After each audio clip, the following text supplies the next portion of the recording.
Bonjour peuple de Dieu, nous c'est le couple Mondois. Nous sommes mariés depuis un certain août. Nous sommes parents d'un enfant, un beau garçon qui tout sera bientôt 2 ans. Nous sommes membres du Ragé, nés et grandis au Ragé, donc c'est un couple du Ragé. Notre histoire avec le Ragé, ça date il y a longtemps. Et les débuts, la jeunesse du Ragé ici au Katanga. Et je me souviens de la première fois on s'est vu avec Papa Nathan, c'était un certain jeudi à Kilengwe.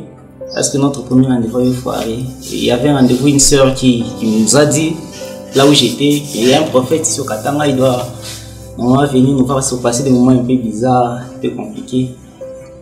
Et quand les jours, la date du rendez-vous est arrivée, c'était un jeudi, il n'est pas venu.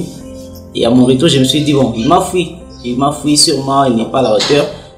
Il n'est pas à la hauteur, il ne saura pas voir ce que j'ai comme problème. Parce qu'à un certain moment, je me disais, c'est pas tout le monde qui peut me voir en prophétie ou en parole de connaissance. C'était une prière que j'avais faite il y a longtemps.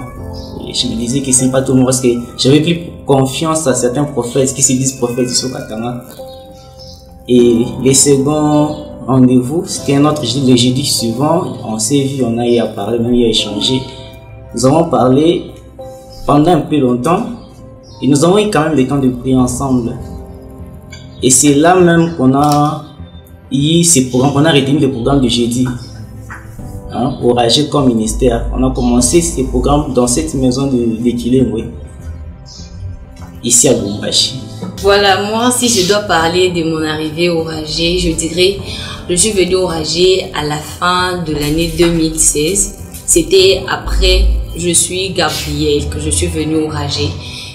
Mon mari fréquentait déjà les Ragés, mais moi je ne voulais pas venir. J'avais mon église, mon ministère à l'époque que je fréquentais. Un jour, il y a une sœur qui m'avait dit, l'une de ses sœurs dont il était en train de parler, elles m'ont invité, nous sommes partis, c'était au culte des enseignements, c'était un mercredi. Nous sommes arrivés, c'était en plein enseignement. Papa Nathan était en train d'enseigner. Après les enseignements, il a commencé à parler et il est venu, il m'a parlé individuellement. Quand il m'a parlé, c'était vraiment des choses vraies qu'il était en train de dire et c'est ce qui avait fait que je puisse rester au Ragé. Personnellement, quand je l'ai vu pour la première fois, je me suis dit il n'est pas différent des autres en fait. Parce que j'ai passé des moments bizarres où je n'avais plus confiance à personne. Quand j'ai dit confiance, c'est dans sa totalité. Je n'avais plus confiance aux hommes de Dieu et aussi, je peux dire à Dieu. Parce que je me faisais confiance à moi-même. J'étais déjà, si je vais faire quelque chose, je fais. Si ça ne tient pas, je change de stratégie, je fais encore. Si ça ne tient pas, encore, je change de stratégie et je refais encore. Et je me disais que ce que les hommes me disent là, ça ne vaut rien. Qu'il soit prophète ou pas, ça ne vaut rien. Et je me disais que lui aussi n'est pas différent. Il n'est pas différent de ces gens que moi je connais et j'ai déjà connus. Mais ça peut changer peut-être après. Ça peut changer après. Et par la grâce de Dieu. Et voilà, nous sommes là. Ça fait 5 ans qu'on est ensemble. Et c'est un grand témoignage pour moi. L'impression de l'homme de Dieu. En tout cas, moi, on venait déjà au Ragé.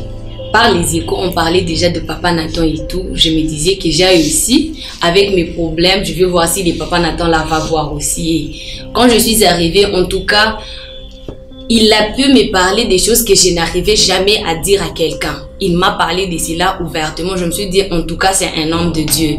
Et c'est ce qui avait fait que je puisse rester au Ragé parce que je n'avais plus d'église d'attache. L'un des plus grands témoignages que nous avons, c'est notre famille, notre petite famille, ici à Lubumbashi. Et je me dis, ce n'est pas les efforts, des hommes qui ont pu construire ce que nous avons aujourd'hui. Il faut voir la naissance de notre enfant. D'ailleurs, c'était un cas compliqué. J'ai fait la médecine et je connais. Quand on m'a parlé de la situation, j'étais à Polésie. J'avais directement compris le problème. Dans certains cas, il y a des décès. Dans d'autres cas, il y a des sérieux problèmes très graves. Soit il y a perte de la maman ou on perd le bébé. Mais c'est par la prière. Parce avant de me contacter, on avait contacté Papa Nathan. Et qui m'a aussi recontacté. J'étais encore dans le bus. Il m'a dit on doit opérer. On doit intervenir. J'ai dit oui, il faut qu'on intervienne. Parce que je connais les cas. Les cas en question, je connaissais. On a rencontré ça plusieurs fois à l'hôpital. Il y a eu des morts aussi. Ah, c'est vrai, il y a eu des morts. Et quand je suis arrivé à l'hôpital, on m'a raconté l'histoire, comment c'était, la position de l'enfant. Je me suis dit que c'est Dieu parce que comment imaginer qu'un enfant qui doit naître peut changer de position pour boucher en fait une fissure au niveau de l'utérus pour que sa maman ne puisse pas beaucoup saigner? Parce que généralement, ces cas-là, il devait beaucoup saigner. S'il ne faut pas transfuser à l'instant même, il peut y avoir décès. Mais on m'a dit qu'on a trouvé l'enfant dans une position où c'est sa tête, en fait c'est sa tête qui arrêtait les saignements dans les ventres de sa mère. Et quand il est né, on m'a dit que c'était un garçon, j'étais encore dans les bis.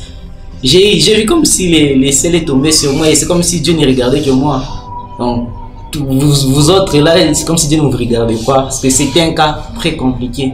Et ils ont fait une opération, une intervention chirurgicale qui n'a pas traîné. Généralement ça ne traîne pas. L'enfant est sorti je pense dans 10 ou 15 minutes.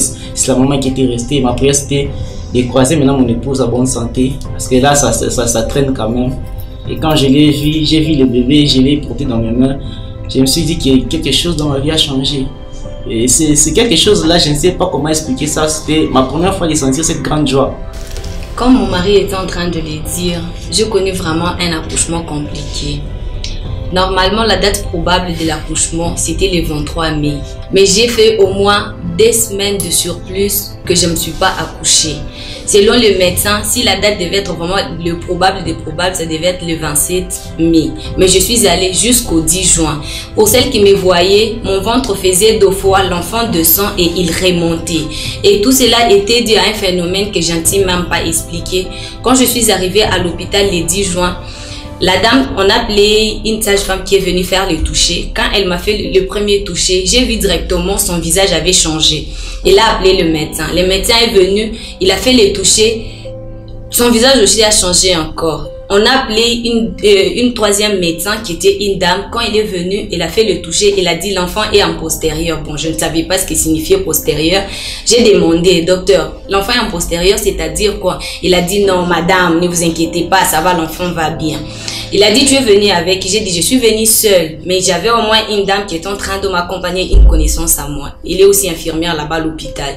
Il est venu, on l'a expliqué, il a dit en tout cas, en toute urgence, on doit faire une césarienne. Sinon, si on ne fait pas la césarienne aujourd'hui, ça sera soit elle, ça sera soit l'enfant. Et j'étais perdue, j'étais déboussolée. J'ai pu appeler en premier lieu. J'avais appelé d'abord maman Marlène. Elle m'a dit accorde, il était au travail. Elle m'a dit accorde-moi 2 minutes, je te reviens. J'ai appelé papa Nathan. Papa Nathan m'a dit attends, j'appelle d'abord ton mari, je te reviens. J'étais à l'hôpital, j'étais perdue, je ne savais pas quoi faire, je n'avais pas le temps où je pouvais dire encore papa priez pour moi, mais j'étais là, je ne faisais que pleurer. Quand papa Nathan m'a rappelé, il m'a dit sois forte, aucune mauvaise chose ne va pas arriver, tu auras ton enfant. En tout cas, je suis là, je vais continuer à prier pour toi, tout va bien se passer. On m'a pris d'urgence une césarienne à laquelle je n'étais pas préparée. Nous sommes partis dans la salle d'op, j'étais seule, mais je me disais au moins j'avais les dieux de mon père qui m'accompagnaient parce qu'il avait déjà dit. Nous sommes partis au bout de 10 minutes, je crois qu'on avait déjà sorti les bébés. C'est moi qui étais restée dans la salle d'op, mais après ça, tout s'était bien passé. Aujourd'hui, j'ai mon bébé entre mes mains. En tout cas, pour les 5 prochaines années de notre église, mon souhait pour mon église, que Dieu puisse nous amener au large, qu'il puisse aller avec nous de l'excellence en excellence, parce qu'il y a une promesse qui a été dite sur les ragés, que dans 10 ans, Dieu allait faire encore des grandes choses, et on veut que ces choses puissent se matérialiser dans notre église. C'est ça mon souhait pour mon église.